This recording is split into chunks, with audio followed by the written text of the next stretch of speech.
আজকে করাবো 7 নম্বর school Haldibari high school. একটা উমাতলা হাই স্কুলের অঙ্কের শিক্ষকের নাম মাস্টারদা সূর্য সেন। 2 কে পেট কাটার চাঁদের বন্ধু উত্তরে বা আকাশ। 3 তাল পাকে ভাদ্র মাসে। 4 ওস্তাদেরা লেপ মুড়ি দেয় মাথা এবং ঘাড়ে। 5 কোন ঋতুতে সাধারণত পথঘাট পিছলে পড়ে? বর্ষা। 6 চড়াই উত্তরাই রাস্তা কোথায় দেখা যায়? পাহাড়ি অঞ্চলে। 7 ক্ষুদিরাম ভট্টাচার্যের বাড়ি হাড়িচরেনি দুদিন। আচ্ছা, এরপরে প্রশ্ন আমি টাইপ করে লিখেছি, সেটা দেখিয়ে দিচ্ছি। 2-1 পেট কাটা কীভাবে চাঁদেলের দিকে ধেয়ে এলো? উত্তর তীর বেগে। 2 জটি পিসিমার ভালো নাম কী ছিল? হরিমতি। 3 মাস্টারদার পুরো নাম কি? সূর্য কুমার সেন। এটা খুব ইম্পর্টেন্ট, দিতে পারে এটা। একলা কবিতায় কবি কোন কোন বনে যান? তিনি যান শালবন এবং তাল সুপুরির বনে। 5 কোন পথে সহজেই গড়িয়ে পড়া যায়? যে পথে পিছলে পড়া বা হোঁচট খাওয়ার ভয় থাকে না, সেই পথে। 6 তুমি কখন একলা থাকো? এটা তোমরা নিজের মতো করে লিখবে। 3-1 কে কীভাবে জটি পিসিমাকে তাল জোগাড় করে এনে দিয়েছিল? গোপাল খুব ভোরবেলা ঘুম থেকে উঠে টিপ টিপ বৃষ্টির মধ্যে তালদিঘির ধারে তাল কুড়োতে যায়। তালদিঘির মাঠে ছিল 1 হাঁটু জল আর কাদা। সেই সব পেরিয়ে গোপাল তার সাধ্যমতো 2টো তাল জোগাড় করে এনে জটি পিসিমাকে দিয়েছিল। 3-2 ব্রিটিশ শাসিত ভারতবর্ষে কোন পতাকা উঠত? তার বদলে বিপ্লবীরা কেমন পতাকা ওড়ালেন? ব্রিটিশ শাসিত ভারতবর্ষে ব্রিটিশ পতাকা ইউনিয়ন জ্যাক উঠত, তার বদলে বিপ্লবীরা ভারতের ত্রিবর্ণ পতাকা ওড়ালেন, মানে যেটা আমাদের জাতীয় পতাকা। 3-3 আকাশের 2 বন্ধু গল্পে আকাশ কীভাবে বন্ধুগুলির বন্ধু হয়ে উঠল? পেট কাটা ও চাঁদ দেয়াল এরা যেমন বন্ধু, আবার এদের দুজনে বন্ধু হয়ে গেল আকাশ। ওদের আনন্দে বেঁচে থাকার জায়গা হলো আকাশ। আকাশের বুকে ওরা সুখ দুঃখে গল্প করে। আকাশে ভাসতে ভাসতে ওরা যে কোথায় হারিয়ে যায় তা আমরা কেউ জানি না, জানে কেবল আকাশ, কেননা আকাশ ওদের বন্ধু। বোম্বাগড়ের রাজা কবিতাটি কোন বই থেকে নেওয়া হয়েছে? কবির লেখা অন্য 2টো বইয়ের নাম লেখো। বোম্বাগড়ের রাজা কবিতাটি সুকুমার রায়ের আবল তাবল বই থেকে নেওয়া হয়েছে। কবির লেখা 2টো বইয়ের নাম হলো রাম গরুরের ছান এবং হজ ও বড় ল। 2 পশ্চিমবঙ্গের কোন জেলায় শালবন রয়েছে? শালপাতাকে মানুষ কীভাবে ব্যবহার করে? পশ্চিমবঙ্গের বাঁকুড়া জেলায় শালবন রয়েছে। শাল পাতা দিয়ে মানুষ থালা বাটি সব তৈরি করে। 3 একলা কবিতায় কোন বিষয়কে মস্ত আশীর্বাদ বলেছেন? একলা কবিতায় কবি মাথার ওপর গাছের পাতা ঝরে পড়াকে মস্ত আশীর্বাদ বলেছেন। 5-1 কষ্টের বিনিময়ে পাওয়া যে সুখ তাই প্রকৃত সুখ। মিষ্টি কবিতায় এই কথাটি কীভাবে প্রকাশ পেয়েছে লেখো।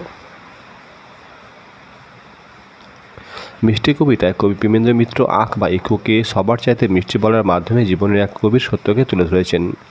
এটি হলো জীবনের আনন্দ ও স্বাদ আস্বাদনের জন্য বাইরের চাকচিক্য বা আনুষ্ঠানিকতার চেয়ে ভেতরের আন্তরিকতা এবং সরলতাকে গুরুত্ব দেওয়া উচিত। এই লাইনটি জীবনের একটি গুরুত্বপূর্ণ দিক তুলে ধরে। সাদাসিধের মধ্যেই জীবনের আসল আনন্দ লুকিয়ে থাকে। বাইরের চাকচিক্য বা আনুষ্ঠানিকতা মানুষকে আকর্ষণ করতে পারে, কিন্তু ভেতরের আন্তরিকতা মানুষের হৃদয় জয় করে। কবি শিক্ষকের কথাই বলেছেন। বোম্বাগড়ের রাজা কবিতাটি পড়ে সেখানকার মানুষ ও নিয়মকানুন সম্পর্কে তো কেমন লাগলো লেখো। উত্তর সুকুমার রায় বোম্বাগড়ের রাজা কবিতাটি খুব মজার। এখানে অনেক মজার মজার নিয়মকানুন আছে। কবিতাটিতে যেসব মানুষজনের নিয়মকানুনের কথা বলা হয়েছে তাদের সবটুকু অদ্ভুত ধরনের। এখানে রাজা মাসে আমসত্ত্ব ভারত সবসময় ছবির ফ্রেমে বাঁধিয়ে রাখেন। রানীর মাথায় সারাদিন বালিশ বাঁধা থাকে। রানীর দাদা পাউরুটিতে পেরেক ঠোকে। সর্দি কাশ হলে সেখানকার লোকেরা ডিগবাজি খায়। জ্যোৎস্না রাতে সবাই চোখে আলতা মাখে। ওস্তাদেরা মাথায় ঘাড়ে লেপ মুড়ি দেয়। পণ্ডিতেরা টাকের ওপর ডাকটিকিট মারে। ঘিয়ের মধ্যে ট্যাগ ঘড়িটা ডুবিয়ে রাখে। শিরিষ কাগজ দিয়ে রাজা বিছানা পাতে। এছাড়া মন্ত্রী, রাজার পেশি, খুড়ো এরাও নানা অদ্ভুত ধরনের কাজ করে। ইংরেজদের অত্যাচারের বিরুদ্ধে মানুষ কীভাবে মাস্টারদার নেতৃত্বে রুখে দাঁড়িয়েছিল? মাস্টারদা সূর্য সেন চট্টগ্রাম শহরের কিছু অল্প বয়সী ছেলেদের নিয়ে তাদের দেশের কথা বলে খেলাধুলা, বন্দুক চালানো শিখিয়ে ইংরেজদের বিরুদ্ধে লড়বার উপযুক্ত গড়ে তোলেন। তারা ইংরেজ পুলিশের সঙ্গে লড়ে তাদের গোলা বারুদের ভাণ্ডারটিকে দখল করে নিয়েছিল। আগুন লাগিয়েছিল টেলিফোন আর টেলিগ্রাফের অফিসে। দু জায়গায় রেল লাইন ভেঙে ফেলেছিল, সেখানে মালগাড়ি উল্টে ট্রেন চলাচল বন্ধ হয়ে গিয়েছিল। তারা উড়িয়ে দিয়েছিল ইংরেজ পুলিশ ঘাঁটিতে উঠতে থাকা ব্রিটিশ পতাকা ইউনিয়ন জ্যাক, সেখানে বিপ্লবীরা উড়িয়েছিল স্বাধীন ভারতের পতাকা।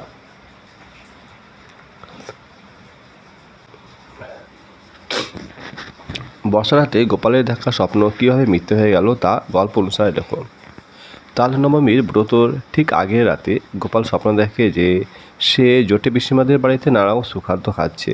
সে দেখে জটে পিসিমা তার মেয়ে লাবণ্যদীর নানা রকম খাবার দাবার এনে আদর করে তাকে খাওয়াচ্ছে, কিন্তু বাস্তবে তা ঘটে না। মায়ের ডাকে তারা ঘুম ভাঙে, জানতে পারে যে তাদের বাড়িতে নিমন্ত্রণ করা হয়নি। সে সকাল থেকে দরজার সামনে কাঠের গুঁড়ির ওপর ঠায় বসে বসে দেখে যে পাড়ার অন্য সব লোকেরা জটে পিসিমার বাড়িতে খেতে যাচ্ছে। এইভাবে বর্ষার রাতে তার দেখা স্বপ্ন মিথ্যে হয়ে গেল। সঠিকটা বাস্তবে শিশু উভলিঙ্গ। 2 বিদ্যান, এটা আছে লিঙ্গ পরিবর্তন করলে হবে বিদুষী। 3 মেঘ, এটা হচ্ছে মেঘ রাশি, মানে বহুবচন করলে। 4 বাহার, শব্দের অর্থ হলো রূপ। 5 অভিজাত, এর বিপরীত শব্দ হলো অনভিজাত।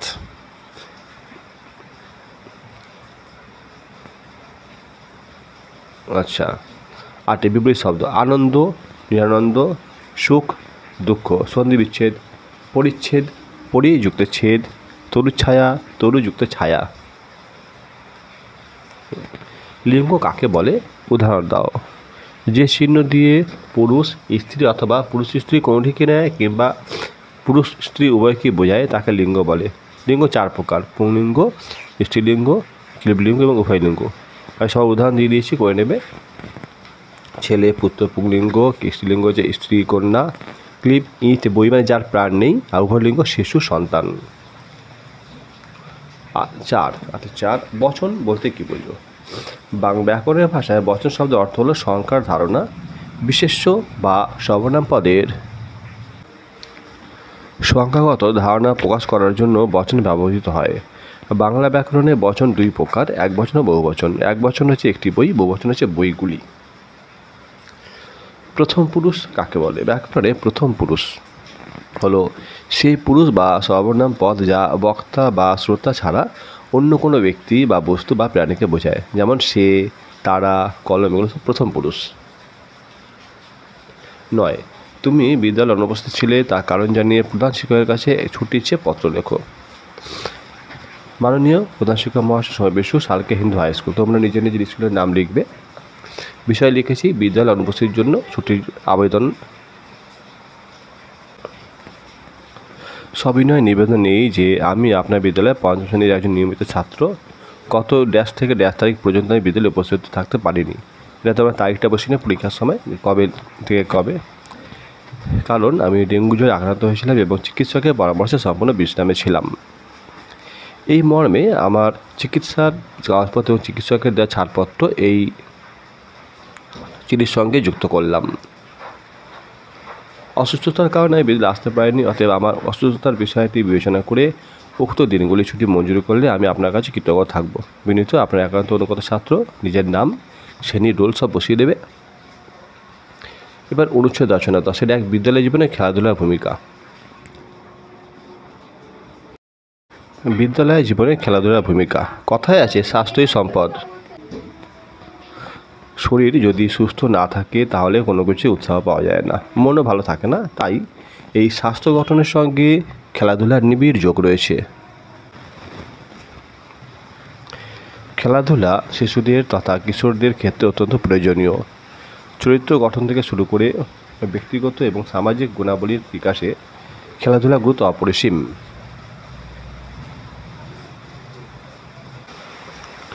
খেলাধুলা চর্চা একদিকে যেমন শরীরকে সতেজ রেখে পঠন পাঠনে আগ্রহ বাড়ায়, অন্যদিকে তেমনি সহযোগিতা, ঐক্যবদ্ধতা, দলবদ্ধতা, নেতৃত্বদান প্রভৃতি গুণের বিকাশে সাহায্য করে। আমাদের দেশের বিদ্যালয় পাঠ্যক্রমে খেলাধুলার পাশাপাশি বাৎসরিক ক্রীড়া প্রতিযোগিতা প্রতিটি বিদ্যালয়ে অনুষ্ঠিত হয়। বিদ্যালয়ে যেসব খেলাধুলা চালু রয়েছে সেগুলো হচ্ছে ফুটবল, ক্রিকেট, হাডুডু ইত্যাদি। ফুটবলে আমার আগ্রহ সবচেয়ে বেশি। এছাড়া বার্ষিক ক্রীড়া প্রতিযোগিতায় বিভিন্ন বিষয়ে অংশ নিই। পুরস্কার পাই, পড়াশোনার মতো খেলাধুলা আমার ভীষণ প্রিয়। তারপর আছে দুর্গাপূজা। দুর্গাপূজা বাঙালি হিন্দুদের সবচেয়ে বড় উৎসব। এটি শুধু পূজা নয়, বাঙালি সংস্কৃতি, ঐতিহ্য, আবেগের প্রতিচ্ছবি। প্রতি বছর শরৎকালে উৎসব অনুষ্ঠিত হয়। পুজোর কয়েকদিন আগে থেকে উৎসবের আমেজ শুরু হয়ে যায়। শহর থেকে গ্রাম পর্যন্ত সবার মনে আনন্দের ঢেউ লাগে। চারপাশে তৈরি হয় প্যান্ডেল, তাতে সেজে ওঠে মায়ের সুন্দর প্রতিমা।